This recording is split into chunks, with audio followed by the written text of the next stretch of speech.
Sir post.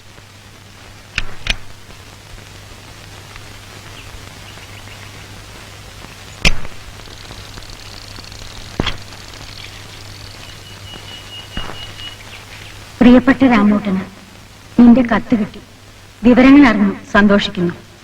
3 മാസത്തിനകം നിങ്ങളുടെ കല്യാണം നടത്തണമെന്ന് പറഞ്ഞ് മിനിയുടെ അച്ഛൻ്റെ ഒരു കത്തുണ്ടായിരുന്നു. അമ്മ അമ്പലത്തിൽ നിന്റെയും മിനിയുടെയും പേരിൽ ഓരോ പുഷ്പാഞ്ജലി കഴിപ്പിച്ചു.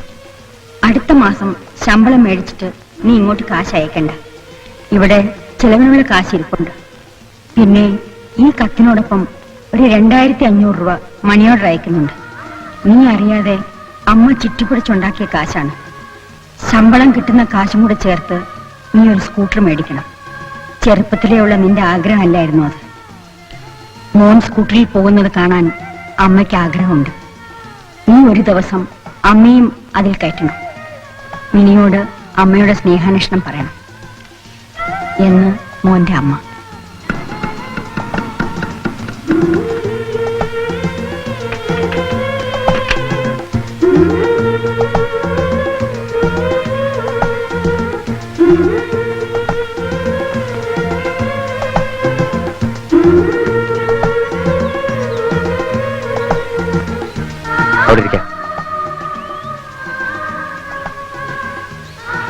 പുതിയതായിട്ട് സ്കൂട്ടറൊക്കെ മേടിച്ചതല്ലേ? മധുരമാവും അല്ലേ?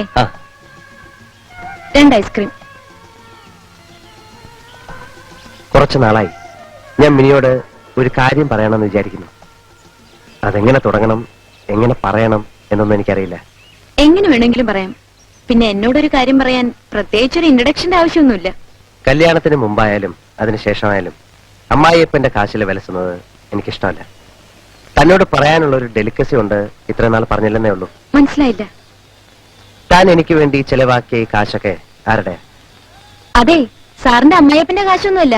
അദ്ദേഹത്തിന്റെ കമ്പനിയിൽ ഡയറക്ടറായിട്ട് ജോലി നോക്കുന്നതിന് കൃത്യമായി കിട്ടുന്ന ശമ്പളമാണ്. ഇനി സാറിന്റെ അറിവിലേക്കായിട്ട് വേറൊരു കാര്യം കൂടി പറയാം.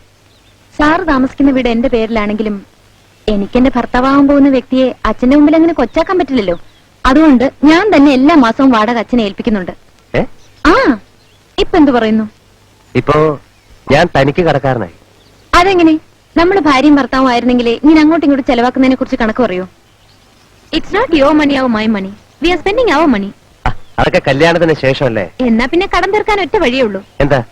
എന്റെ കഴുത്തിൽ പെട്ടെന്നൊരു താലിയിട്ട്. എനിക്കിനി 2 മാസം കൂടി കാത്തിരിക്കാൻ വലിയ പ്രശ്നമൊന്നുമില്ല. പക്ഷെ സാറിന്റെ കണക്കിൽ കടം കൂടിന്ന് വരും. എന്റെ അമ്മോ, എനിക്കിപ്പോ ഒരൊറ്റ ആഗ്രഹമേ ഉള്ളൂ. തന്നോട് ഒരിക്കലെങ്കിലും വാചകം അടിച്ച് എനിക്ക്